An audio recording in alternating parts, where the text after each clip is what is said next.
with the practised eye of the true security guard, that alertness to human face and behaviour, that sixth sense for who a person is, where that person is coming from, and what that person is likely to do next. Jim had already discerned that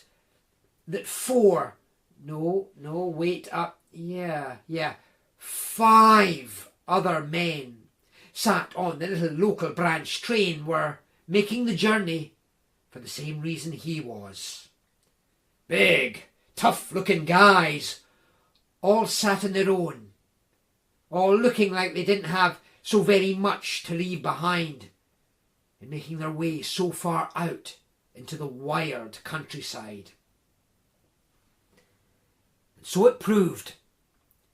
When the train briefly pulled into the little station in the middle of nowhere, Jim found, yes, those same five guys grabbing their luggage and lumbering down onto the platform alongside him. A wee man from the company was there, stood in the car park, with a sign bearing the company logo, a clipboard at the ready for ticking off their names as they stepped forward. "All right, boys, get yourselves and your luggage there in the back of the wee minibus, right back behind me there. Yes, just a wee short drive we got, just a short drive. On you go, get aboard." Jim climbed aboard, as did the others, and soon the wee man was steering the minibus out of the car park and onto the main street. Straight out into a traffic jam. A traffic jam gumming up the narrow main road of the town with supermarket vans, logging lorries and horn-tooting cars. They sat in the jam, inching forward for a good 10 minutes, before finally reaching the end of the short street, at which point they were free to take a side road, accelerating onto higher ground, where wind ruffled the surfaces of peaty bogs at the side of the road.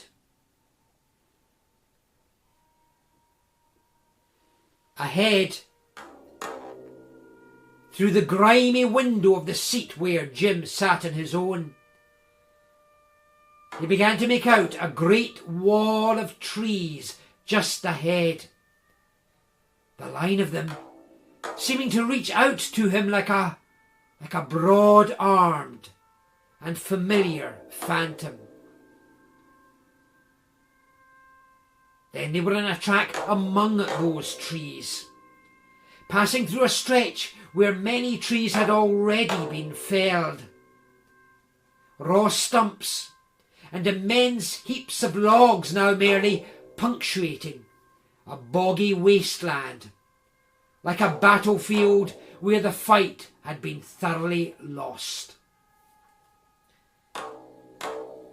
They briefly entered another band of denser trees before drawing into a clearing where caravans and porta cabins had been set in a circle to make Jim think of old westerns seen on TV, where wagons were ringed against the Sioux on the warpath. The minibus drew to a stop and they all climbed out.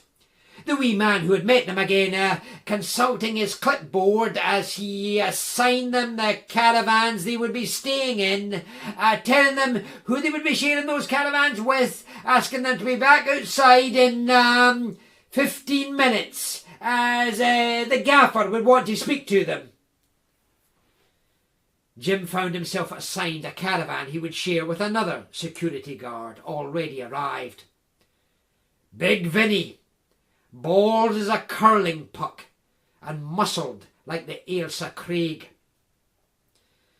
Jim, as it turned out, knew Vinny from Glasgow, where their paths had crossed occasionally in the nightclub bouncing trade, though never very affectionately.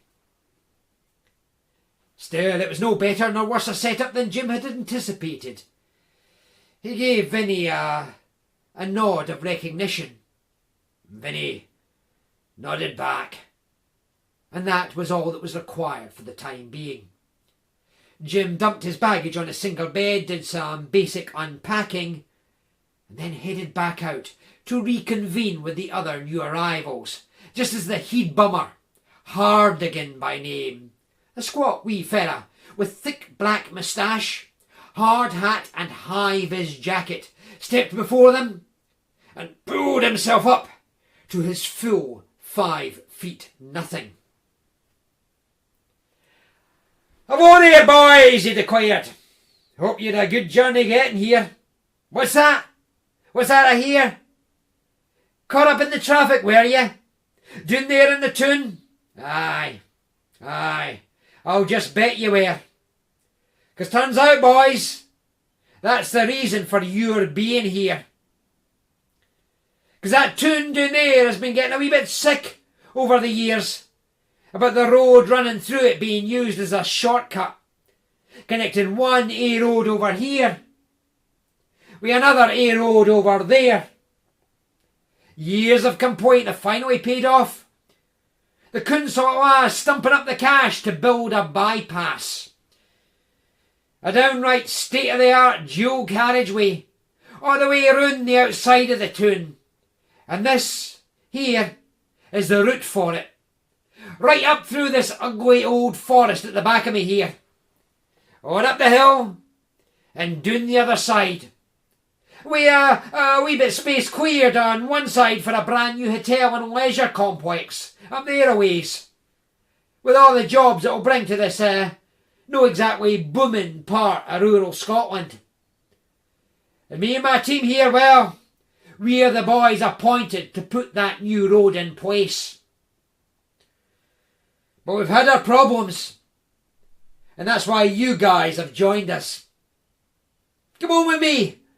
A wee walk up the track, and I'll show you." Hardigan beckoned the little group into following him up the muddy track, which led from the clearing into denser, unbroken woodland.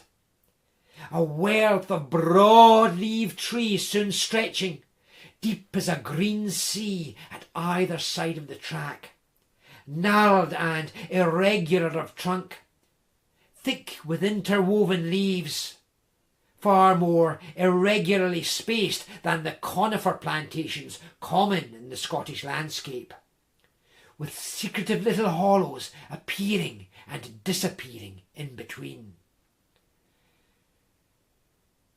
A few 100 yards further up the ascending track, Hardigan stopped, facing them again. "Like I say, boys, we got problems, and them problems, I'll just bet you, are right around us, even as we stand here. You see them? Hear them? Their problems? No? Well, they're here all the same. Aren't you?"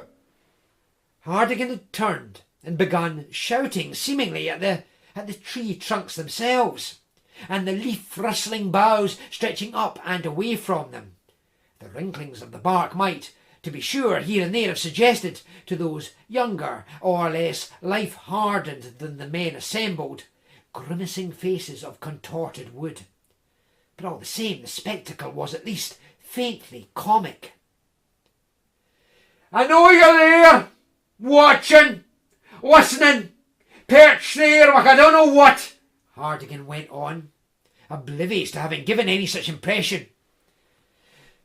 "You see them, lads? You see them? No,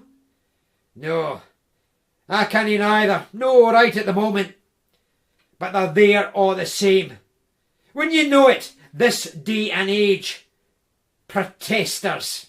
That's right, you know the type. Tree huggers. Back to nature types. Old school hippies. New age crusties. Neo-pagans. Climate change hardliners. Friends of the earth. Greenpeace types. Oh well, some of them aren't that bad maybe. Middle-aged ladies with subscriptions to The Guardian and a taste for politically correct quilt making. But there's others, mind, that are trouble. Serious trouble. Trouble for us. They've been giving us jip. Lying down in front of the heavy machinery, the JCBs, tying themselves, chaining themselves to the trees, climbing the branches, lobbing all kinds of rocks and rubbish down at my team when they're trying to do his work. Rubbish and well, sometimes worse than rubbish. For these types, they've got themselves camped out somewhere in all these miles and miles of forest, far from all the usual facilities, which means they're digging themselves outdoor latrines and, well, making use of what they gather in them to fling down at my boys. Sometimes they plant great metal bolts in the trunks of the trees they supposedly love so much. So along comes one of my lads with his chainsaw. Starts cutting through, hits one of them metal bolts and well, recoil off of that. It's a wonder none of my men has lost a leg or an arm. But trouble it is, and it's set us weeks behind schedule. Tens of thousands over budget. Sometimes they'll even make up old school bows, fire arrows at us. Arrows, when there was what Robin Hood and his merry men, and us the sheriff's men. What arrows? Well, blunt bits of branch anyway. Will only pierce you like a real arrow, but still give you a hell of a hard smack and a bruise. Oh, there's a body armour back down there at the camp. I suggest you wear it daily. Oh, of course. We made our appeal for help to the local police. But have you seen the police around here? Bunch of fat-arsed, grey-haired old-timers, just counting the days till they claim their police pension. Nae help at all. Which is why we brought you in, boys. As muscle. Your job will to be go out with my lads every day when they do their duties, with your eyes keen peeled. Trouble comes our way, you're here to sort it out like it needs sorting. Sorting it out so it stays sorted. You know what I'm saying? Now, hold on. I'm not asking you to get too rough. Of course not. These woodsy wild types have their human rights after all, same as all of us. And they're just the sort to be aware of them. So I'm not asking you to do nothing that breaches their rights or the law of the land.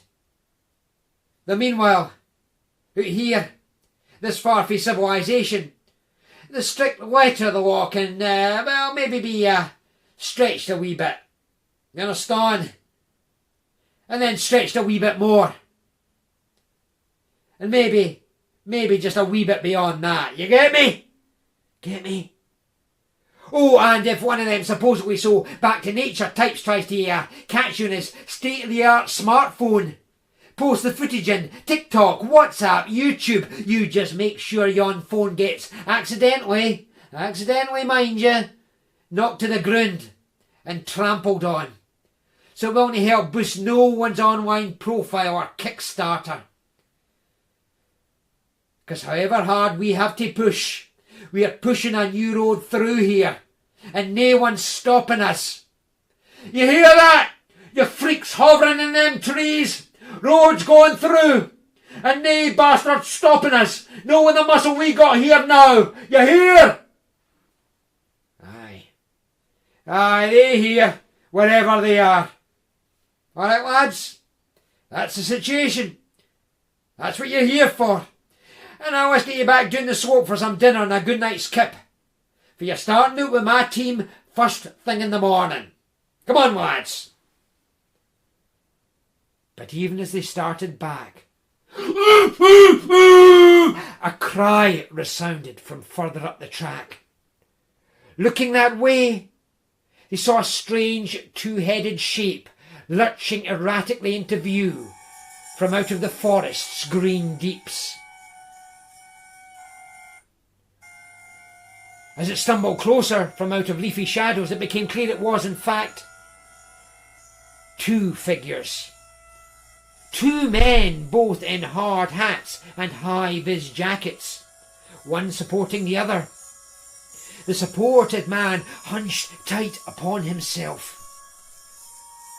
The little group of security guards followed Hardigan in hastening towards these men, and as they drew closer, Jim could see that the hunched man had a great clump of red cloth wound about his hand, or no.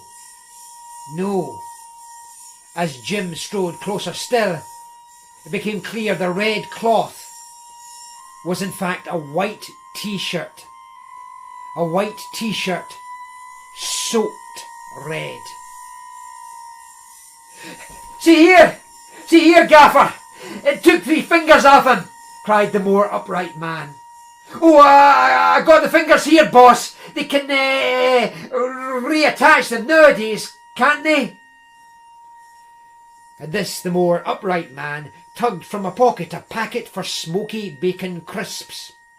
The packet seeming empty of crisps, but with 3 weightier, stickier objects bouncing about within as he shook the packet demonstratively. Aye, responded Hardigan. "Well, you better get him down the hill, sharpish. Call an ambulance. If the ambulance will only be here in 10 minutes flat, well, you just get him in a car, drive him to yon cottage hospital yourself. Meantime, shove the fingers in the fridge, freezer compartment. Aye. But watch mine, we get fish fingers in there already, and pork sausages. Watch you don't get them confused, or no one will be happy." The 2 figures lurched past, the wounded man giving strained gasps. "Did I no tell you, lads?" cried Hardigan. This here is what I was talking about. One of them metal bolts in the tree trunk, was it? Recoil with a chainsaw, just like I was telling you, boys. No, boss, gasped the wounded man as he went by. It wasn't the chainsaw, it was the tree. The tree it was. The tree, but my fingers off. The tree.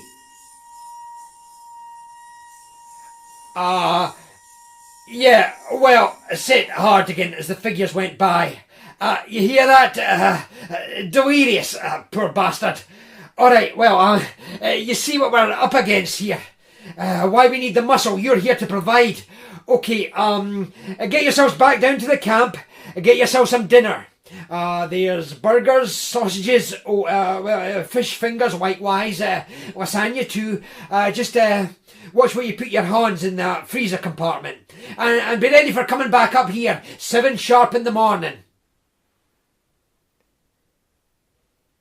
The group followed Hardigan back down the track. All of them, that is, except Jim, who stepped back and to the side, behind the nearmost tree trunk, and into the shadow of that tree. He had gone through much of his life without attracting much attention, and did so now. The little group passing from sight at the slope's lower end, without his absence among them having been visibly noticed. After the lower shadows of the deepening evening had claimed them entirely, Jim lingered a moment longer and then turned and continued up the track into deeper forest yet. He had not gone much further before he sensed a movement at his back. A leafy rustle, the snap of a twig, and turned swiftly, struggling to contrive the excuse he would make to whichever member of the team had come to query his making himself so scarce. But it was no workman or security guard who approached, but a boy or young man, 16 or so at a glance, dressed in a scruffy-looking school uniform, blazer off and hooked by a finger over one shoulder. one strap of a small rucksack strung over the other shoulder, tie pulled loose about the unbuttoned shirt collar, as if it were some balmy day in late spring, and not an autumnal evening. Indeed, there was a bright, clear light about the boy's figure, in contrast to the deepening gloom everywhere else. Jim stepped to one side, eyes tight upon the boy, who walked straight past him and on up the forest slope without any return of that stare, any recognition of Jim's presence.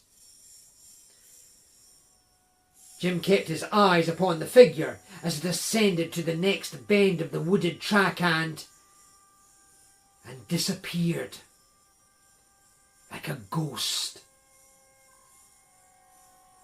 Or, more precisely, a memory. Jim's memory of his very own self, all those years before.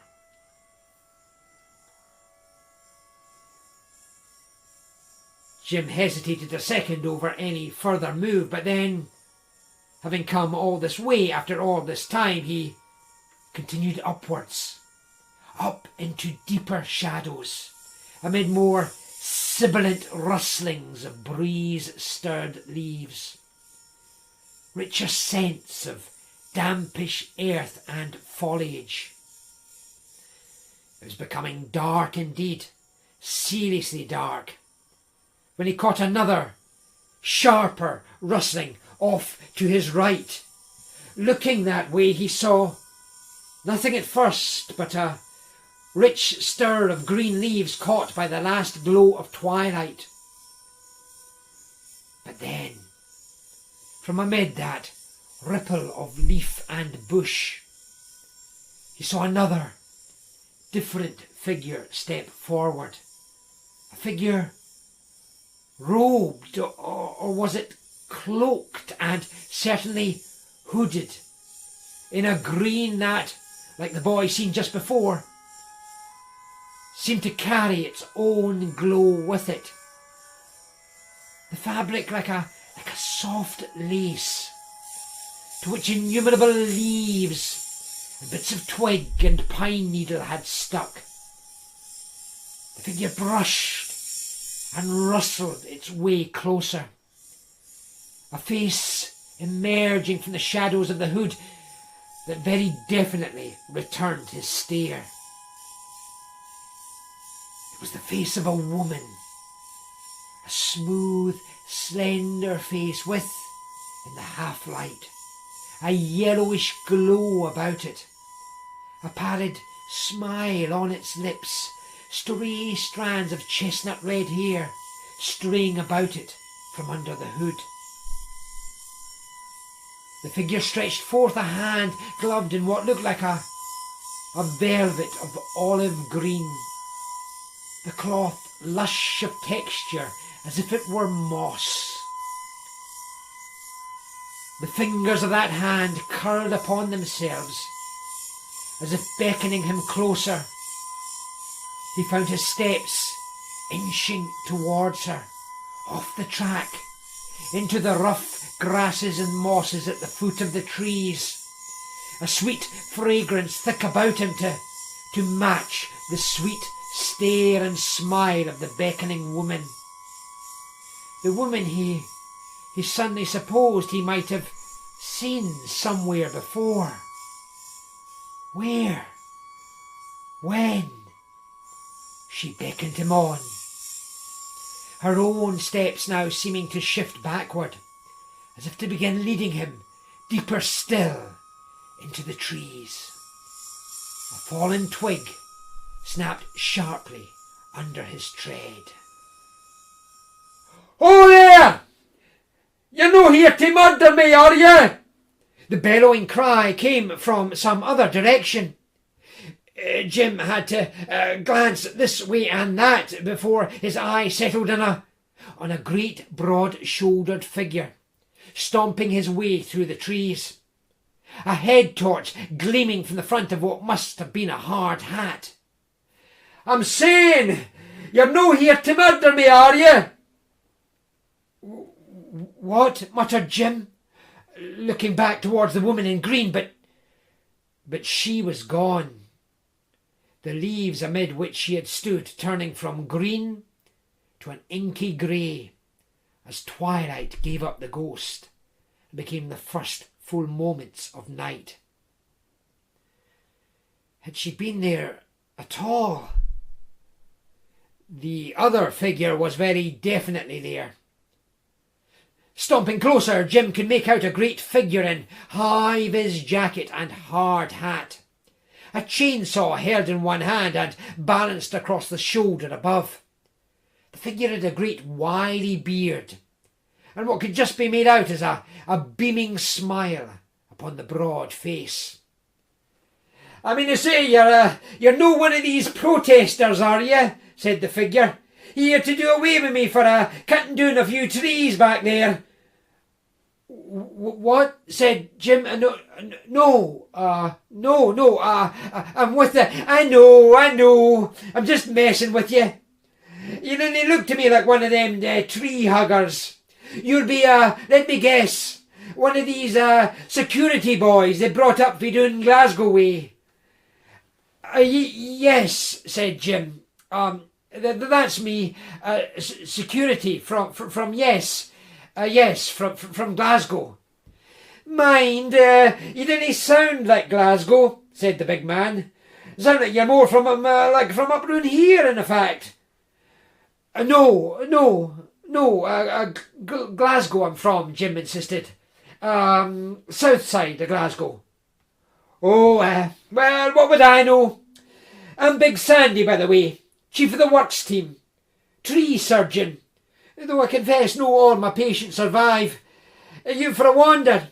It's up for getting dark this time of day." "Oh, yes. I was just wandering. Yeah. You know of worked anywhere like this before, I'll say." "What? Oh, no. No, I've never been anywhere like this." "Me neither, funnily enough. I mean, I've been working with trees my whole life long. Trees are what I'm all about. Trees are my trade. But I never met trees like the trees round here.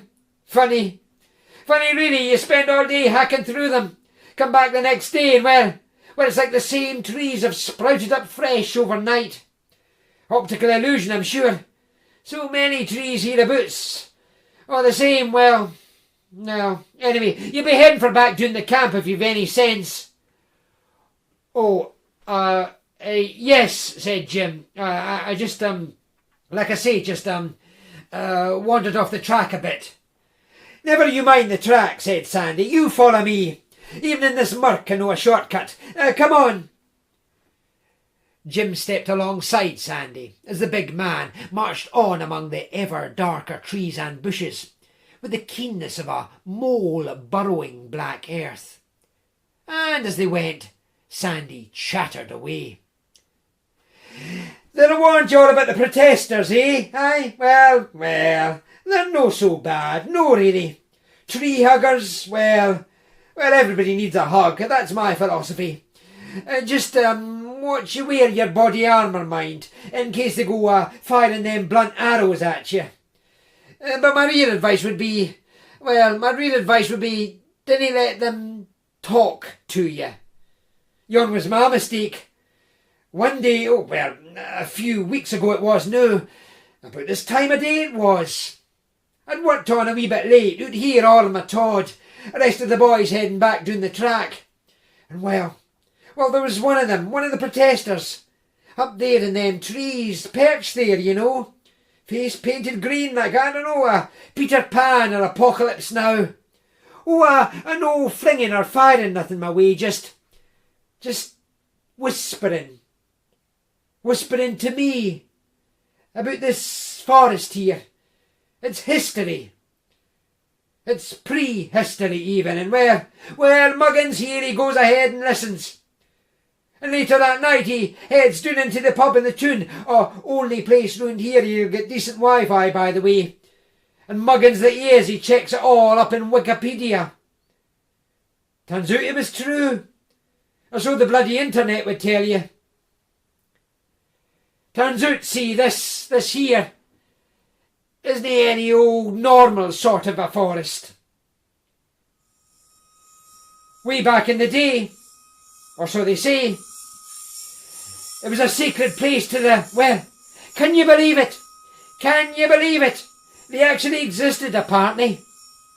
The Druids held sacrifices here, they say. Sacrifices to, well, I don't know. Tree gods, spirits, whatever. There's a story even about a troop of Roman soldiers took a risk in creeping up over the Antonine Wall back down Glasgow way. And they came up here to take a wee look, have a wee shifty round. Well, them Roman soldiers, they vanished. And a while later, another bunch of Romans comes up here to see what's happened to the first bunch of soldiers. And well, that second lot of Romans finds the first lot. Aye. Finds them right about here, in fact. Hanging from the trees they were. Their berries slit wide. Their entrails hanging down. Swinging between their ankles.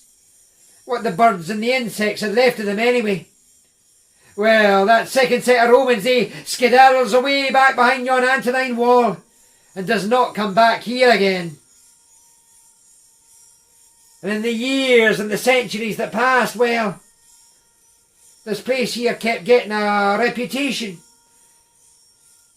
Kind of reputation you might expect, maybe, place that it is. Stories. Stories of, well, you know, fairies, ghosts, witches, folk disappearing and never been seen again. A lot of nonsense, obviously, but, well, here we are. And see how dark it's getting around us. Feel how the place feels. And sometimes down there in the camp of a night, well, you sit in your caravan and the breeze gets the branches scraping the metal roof and you think to yourself, well, never mind what you gets to thinking. Anyhow, let's get down there and grab some dinner before it's all gone. They continued on through a dark meshing so dense about them, Jim could only hope the big fellow knew where he was going. His own gaze roved what was now no more than the tightly packed shadows of trees. Partly, he had to privately confess, to see if that woman garbed in green might reappear.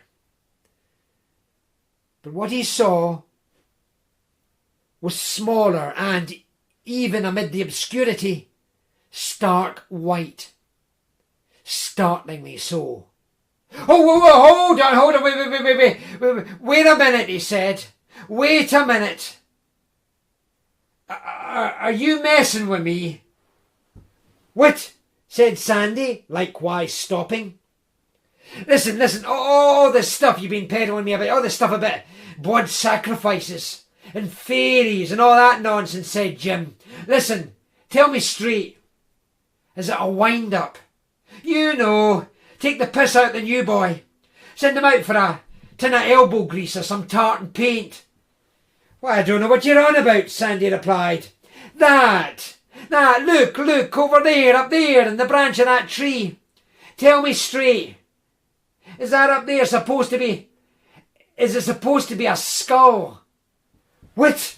Said Big Sandy, tugging the head torch off his helmet and shining it past Jim's shoulder in the direction indicated. The tight little circle of light latched onto the object in question, which blazed from the gloom. Indeed, very much like a skull's hard white dome.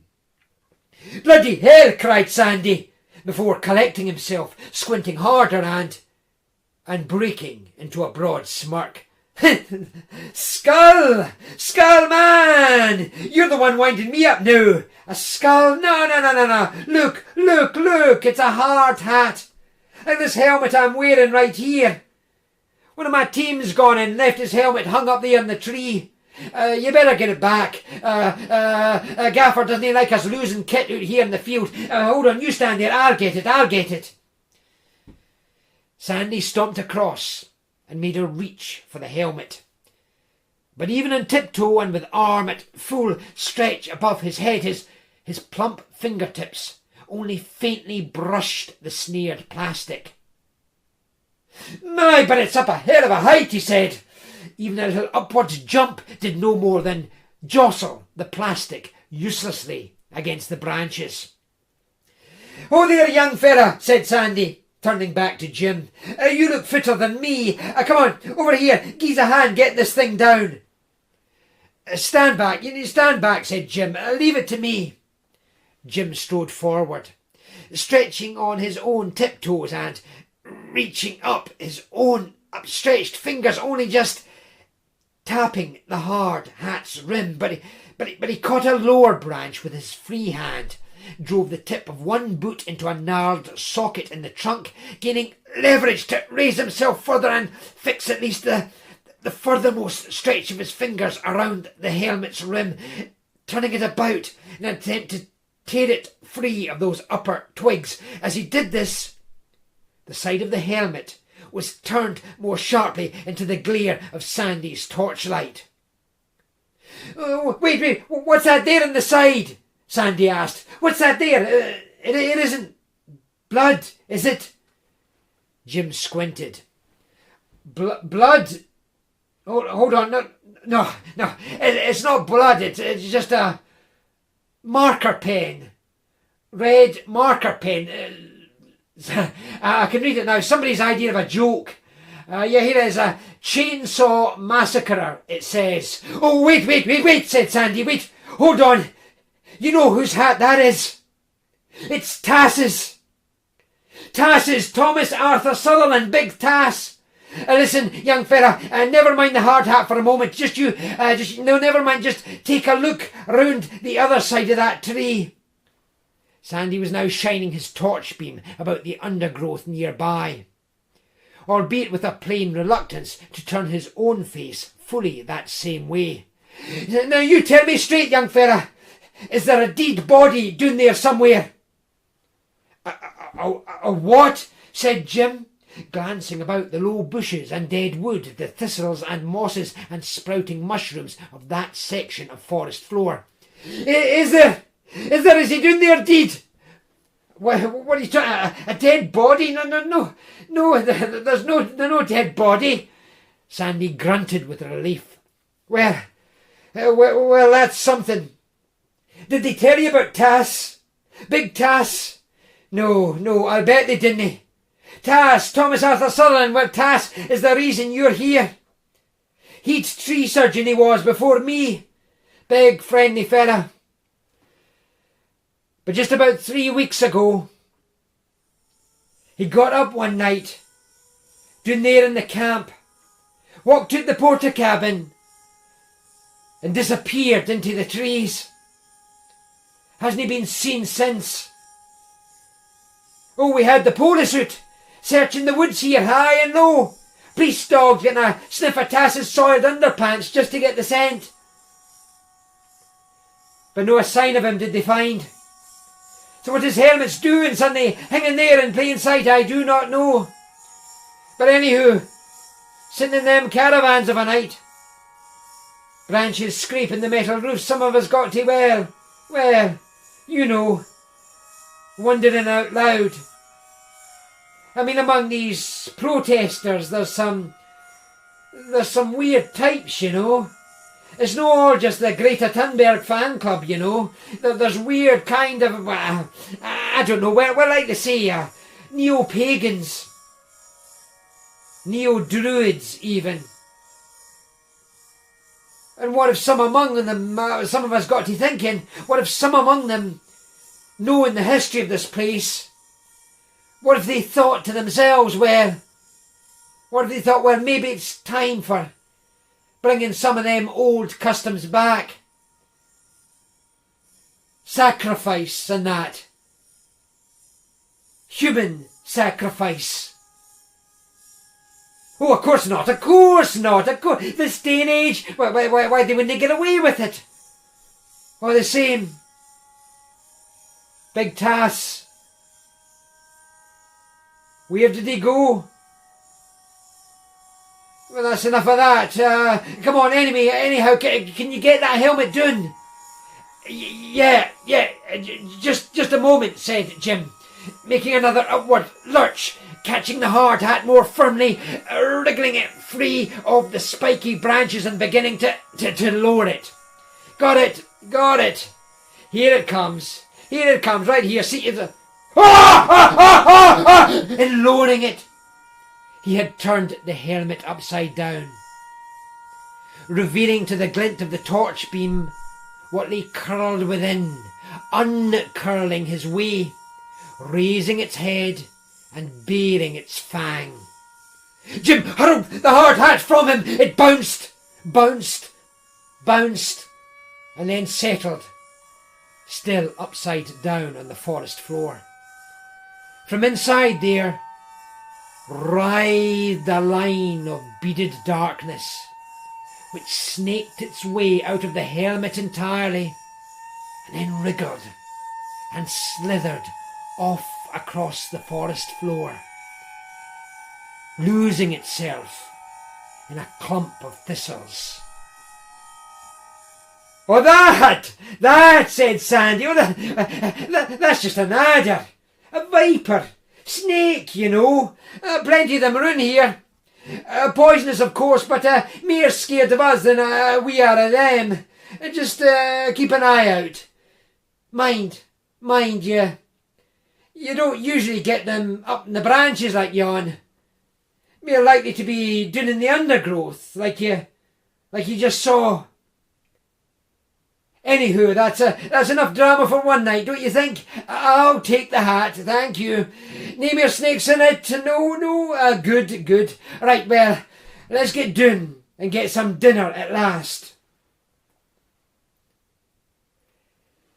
Sandy took the hat and led him on through further undergrowth and further trees, Jim's eyes helplessly roving for further slitherings of snakes until they glimpsed the glow of the camp's lights on the slope below.